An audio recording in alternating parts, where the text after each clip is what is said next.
इस कोरोना काल में जहां अपनों का साथ छोड़ रहे हैं, तो वहीं राजधानी दिल्ली के अलीपुर इलाके में एक कैब चालक राज मोहम्मद नाम के एक युवक ने इंसानियत की मिसाल पेश की है। अपने काम से घर वापस लौट रहे कैब चालक जब नेशनल हाईवे 44 के ईसाई मंदिर के पास पहुंचा तो वहां पर लोगों की भीड़ जमा थी और दो युवतियां गंभीर रूप से घायल पड़ी थी। लेकिन भीड़ में से किसी ने भी इन दोनों घायल युवतियों को अस्पताल तक ले जाने की जहमत नहीं उठाई। जिसके बाद कैब चालक ने दोनों युवतियों को अपनी गाड़ी से अस्पताल पहुंचाया, जिसमें एक युवती का अस्पताल में इलाज चल रहा है, लेकिन दूसरी युवती को डॉक्टरों ने मृत घोषित कर दिया। इंसानियत की मिसाल कायम करने वाले कैब चालक राज मोहम्मद की तारीफ खुद दिल्ली पुलिस और अस्पताल प्रशासन भी कर रहा है।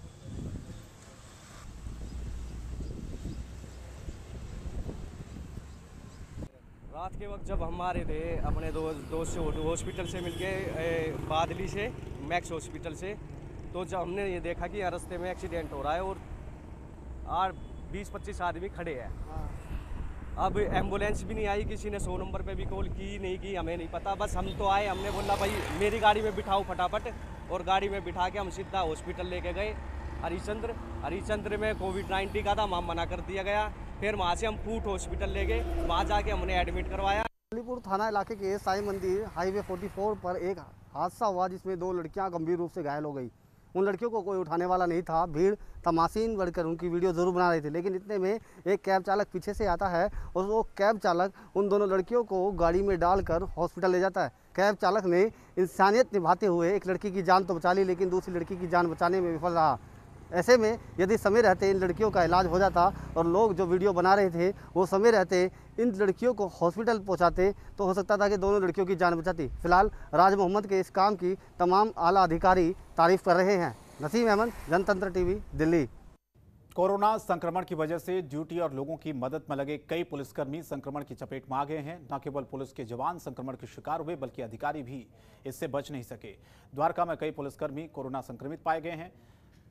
अब तक संक्रमित पुलिसकर्मियों की जो संख्या है वो 200 के पार पहुंच चुकी है। डीसीपी द्वारका संतोष मीणा के अनुसार कोविड की दूसरी लहर के दौरान 206 पुलिसकर्मी संक्रमित हुए हैं। लॉकडाउन को सख्ती से लागू करवाने और लगातार लोगों की मदद के दौरान संपर्क में आने की वजह से पुलिसकर्मी कोरोना संक्रमित हुए।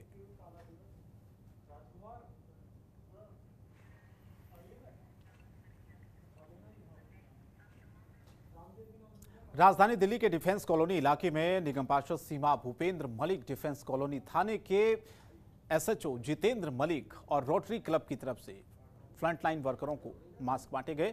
इसके साथ ही इन लोगों को एसएचओ और निगम पार्षद ने खुद अपने हाथों से 4-4 मास्क बांटे।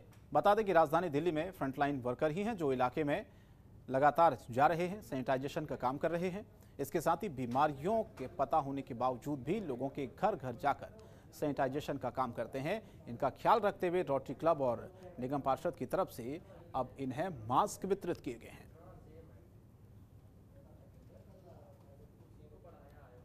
हमारे पास एक मौका था रोटरी दिल्ली मिड टाउन से, जब हमें 5000 मास्क मिले N95, हमने ये डिसाइड किया कि हम हर हफ्ते यहाँ पे सारे सफाई कर्मचारी, हमारे सबसे मेजर जो फ्रंटलाइन स्टाफ है, हम उनको देंगे। ये एक तरीका था SDMC के साथ हाथ जोड़ के हम ये सारा काम कर सके हमारे सेवकों के लिए जो हमारी रक्षा करते हैं। ये आज हमारे डिफेंस कॉलोनी के रेजिडेंट्स हैं अजय भैया, उनका मैसेज आया था 3-4 दिन पहले कि मास्क कैसे बांटने हमें, क्योंकि ये फ्रंट लाइन वर्कर है, सैनिटेशन है, मलेरिया वाले हैं जो घर घर जाकर चाहे कहीं पॉजिटिव केस है या वैसे किसी को करवाना है सैनिटाइज करवाते, तो इनकी डेली की नीड चाहिए। इनका मैसेज आया तो फिर आज का डे हमने फिक्स किया था। काफ़ी लोग हमारे साथ हैं। रोटरी क्लब की हेल्प से ये सब N95 प्रॉपर बढ़िया मास्क हैं, ये सभी को बांटे जा रहे हैं। और यहाँ के RW के लोग जो है मास्क बांट रहे हैं। देखिए, ये जो एपिडेमिक चल रहा है, जिसका जितना योगदान हो जाए इसको बचाने के लिए बहुत अच्छा इनिशिएटिव है। यहाँ सोशल डिस्टेंसिंग का भी ध्यान रखा जा रहा है और इस तरह से मास्क डिस्ट्रीब्यूशन हो रहा है। बड़ी अच्छी बात है, अच्छा इनिशिएटिव है ये। और मालवीय नगर के शनि मंदिर में चोरी की घटना ने सबको हैरान कर दिया है। शमशान घाट से सटे शनिधाम मंदिर में बीती रात दान पात्रों पर चोरों ने हाथ साफ कर दिया। भगवान शनि की पीतल की मूर्ति और बर्तनों को भी चोर उड़ा ले गए। सूचना पर पहुंची पुलिस ने बताया कि मंदिर में लगी सीसीटीवी में 2 चोर घटना को अंजाम देते हुए दिखाई दे रहे हैं। सीसीटीवी के डीवीआर को भी कब्जे में ले लिया गया है। जल्द ही चोरी की घटना जिसका खुलासा करने की बात पुलिस कर रही है।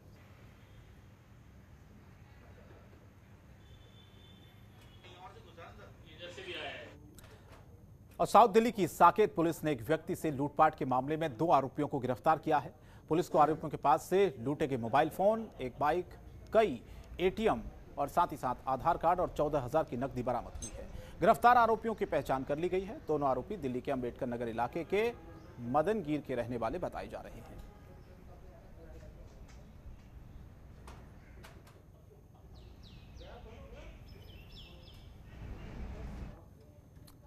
और दिल्ली कैंट थाने की पुलिस टीम ने ऑटो चालक से लूट के मामले में खुलासा कर दिया और एक नाबालिग सहित 3 आरोपियों को गिरफ्तार किया है। दिल्ली कैंट पुलिस ने इनके पास से 6 चोरी के मोबाइल फोन, 1 चोरी की स्कूटी बरामद की है। गिरफ्तार आरोपियों की पहचान कर ली गई है। गिरफ्तार आरोपी दिल्ली के नारायणा इलाके के रहने वाले बताए जा रहे हैं।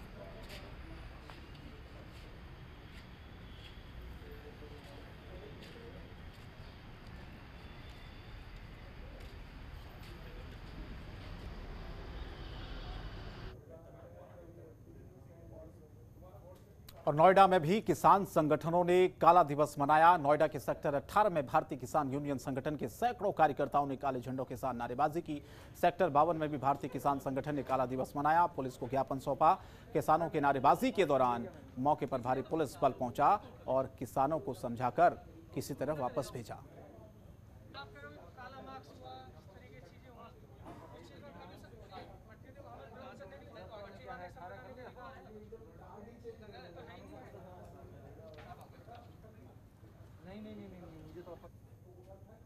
और ग्रेटर नोएडा में सीएम योगी के ड्रीम प्रोजेक्ट जेवर एयरपोर्ट के लिए 1334 हेक्टेयर जमीन का अधिग्रहण किया गया है। इस प्रोजेक्ट में जमीन देने वाले 3003 किसानों को अब 60 दिन के अंदर गांव खाली करना होगा। इस प्रोजेक्ट में जिन परिवारों की जमीन आ रही है उनको जेवर बांगर में बसाई जा रही टाउनशिप में 3000 से ज्यादा भूखंड आवंटित किए जा चुके हैं। बता दें कि इसी कड़ी में दयानपुर खेड़ा के प्रभावित परिवारों को 243 भूखंडों का आवंटन किया गया है। जिस जमीन का अधिग्रहण किया गया है उस पर कब्जा करने के लिए प्राधिकरण पहले ही एयरपोर्ट का विकास कर रही कंपनी को पत्र भेज चुका है। इस प्रोजेक्ट से प्रभावित हो रहे परिवारों को अब जल्द से जल्द आवंटित प्लांट पर काम कराना होगा और वहां शिफ्ट होना होगा, जिसके बाद ही एयरपोर्ट का काम शुरू हो पाएगा।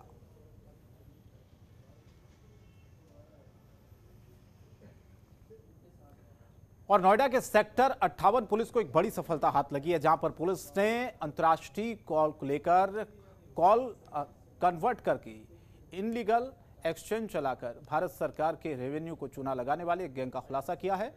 पुलिस को इनके पास से सर्वर, सीपीयू, डेस्कटॉप, कागजात, तमाम चीजें बरामद हुई हैं। पुलिस ने यह बताया है कि इनलीगल कॉल एक्सचेंज कर इंटरनेट गेटवे सर्वर के माध्यम से अंतर्राष्ट्रीय कॉल को भारतीय नंबर में बदल देते थे और जब कोई भारतीय अंतर्राष्ट्रीय कॉल को रिसीव करता था तो उसके फोन कॉल पर भारतीय लोकेशन और भारतीय नंबर शो होता था। गेटवे सर्वर के माध्यम से ये लोग भारत सरकार के टेलीफोन डिपार्टमेंट से अंतर्राष्ट्रीय कॉल को छुपा लेते थे, जिससे भारत सरकार को रेवेन्यू में भारी नुकसान होता था। दरअसल बीते दिनों एक निजी टेलीफोन कंपनी ने पुलिस को शिकायत दर्ज करवाई कि कुछ अंतर्राष्ट्रीय कॉल पर उनके कंपनी के लोकल नंबर शो हो रहे हैं। शिकायत मिलने के बाद सेक्टर 58 पुलिस हरकत में आई और पुलिस ने कार्रवाई करते हुए इस पूरे गैंग का खुलासा कर दिया।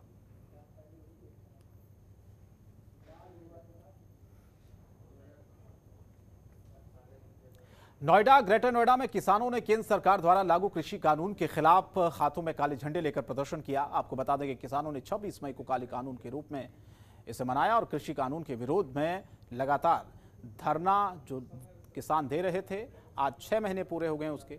वहीं दादरी में भी किसानों ने प्रदर्शन करते हुए एसडीएम को अपनी मांगें एक ज्ञापन सौंपा, केंद्र सरकार से कृषि कानून को वापस लेने की मांग की। खबरों के निष्पक्ष विश्लेषण के लिए सब्सक्राइब करें Jantantra TV and press the bell icon. Never miss any update.